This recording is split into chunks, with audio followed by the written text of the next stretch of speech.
Hello friends, welcome back to my channel. My name is Kelly and today I'm just doing a little wrap up on what I have done so far in the month of March, so it's not so overwhelming at the end of the month. I have immensely enjoyed my reads this month. How about you guys? What have you read? What have you been enjoying? And also let me know how the weather's been where you are, because the weather has been crazy in Oklahoma. We started the week off, like I filmed a video on Monday, and it was 29 degrees when I was filming the video, and I had a sweatshirt on. And today it's beautiful. I'm pretending like the last 2 days have not been in the 90s. The first day of spring was 94. And then last week we had like tornadoes and stuff in Oklahoma. So, I mean, I know Oklahoma is crazy in general, but I want to know if the weather's been crazy where you are as well. No matter where you are in the world, let me know what you've been reading and what the weather's like where you are. So let's just, without further ado, get going into the books. First, I'll talk about the Christian nonfiction that I have read. The first one I read was In the Hands of a Fiercely Tender God by Colleen, Chao. And this is a beautiful soul who is writing a book about suffering and just falling into the arms of God, and how suffering strips us from all the things that get in the way of us serving God and not being focused on the things of this world. She, at the time of writing this book, and still is, as far as I know, I could not find any information about her having passed away, fighting terminal cancer. So she is just completely doing this as a gift to God and others, writing this book. And I thought it was absolutely fabulous. The other Christian nonfiction I read was Devoted by Tim Challies. And this was a very encouraging book about mothers and their influence on their sons. You know, a lot of times we're like our daughters, we have a lot of the same interests, and sometimes we might have the same interests as our sons, but this is about how mothers affected their sons spiritually and emotionally, and how some of these mothers were not even perfect. We get like Charles Spurgeon's mother, somebody more modern like John Piper. We have way back in the past like St. Augustine's mother. So one thing that was really encouraging is a lot of these mothers, they didn't do everything perfectly. They made some mistakes, some big mistakes, but they were consistent in pointing their kids to the Lord.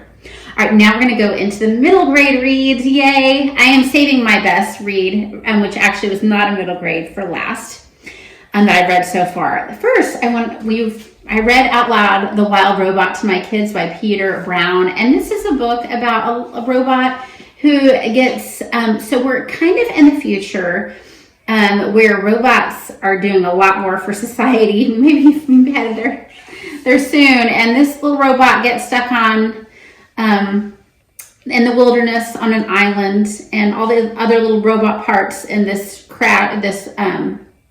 boat crash have passed away, and he kind of adapts to life. He adopts a little goose.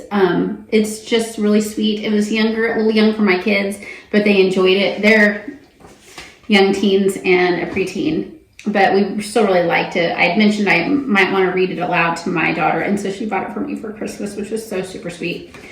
Then we finished Safiyyah's War by Hiba Noor Khan, and this is historical fiction based on fact. During World War II, there was the Grand Mosque of Paris actually hid Jews and got them out of the country.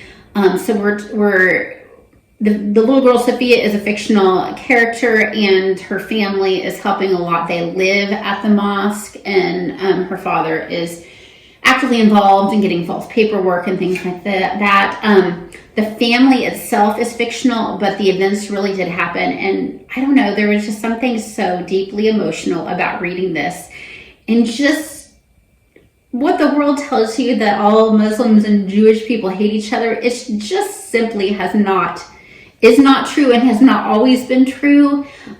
Reading this book with my kids was a good experience. We actually listened to it in the car to talk about what we believe as Christians, and maybe the differences in what we believe and what Muslims and Jewish people believe.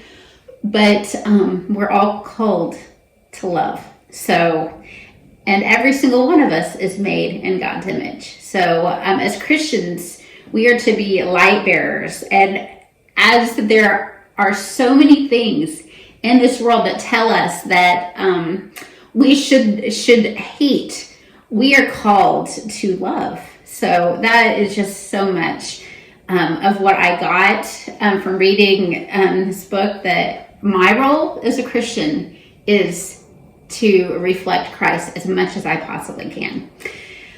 I'm human, though. All right, The Last Book Wanderer by Anna James. This is book number 6 in Pages & Co. And several of these, I'm going to get on there. Chatty the Mad Chatter, who is middle grade lady extraordinaire, she has a Discord, and her and some friends would write our opinions on the books on this Discord. I will tell you, I loved the first 2 books. I think they are so magical. And I almost wish I would have stopped there. I really liked, actually, book number 5, the one before this, had a lot of elements that I really liked. But the story didn't really go where I wanted it to go as a reader. If you have not read the series, the concept is that there's a little girl who can wander into stories, into books. And her grandparents' bookshop is where this all starts.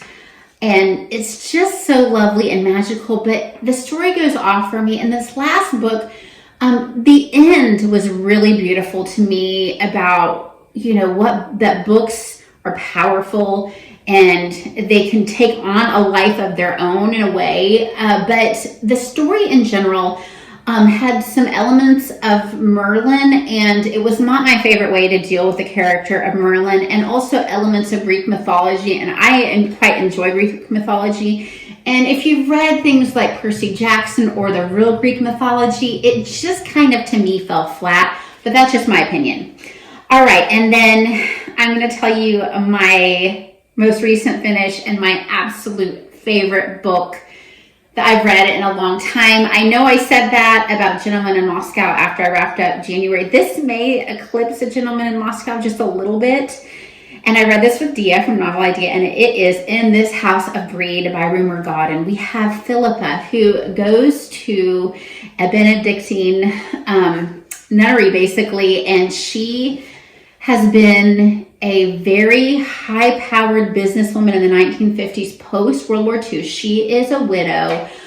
There are things we've learned about her that she's gone through quite a bit. And we get to know the nuns here. And I'm not Catholic, so I learned a lot about Catholicism and different festivals that they hold, and just it was so beautiful to get to know these nuns and the life of humility, and how sometimes, the humility wouldn't be there, but the different personalities and the love that they had for each other, and their desire to just put God above all was really cool. And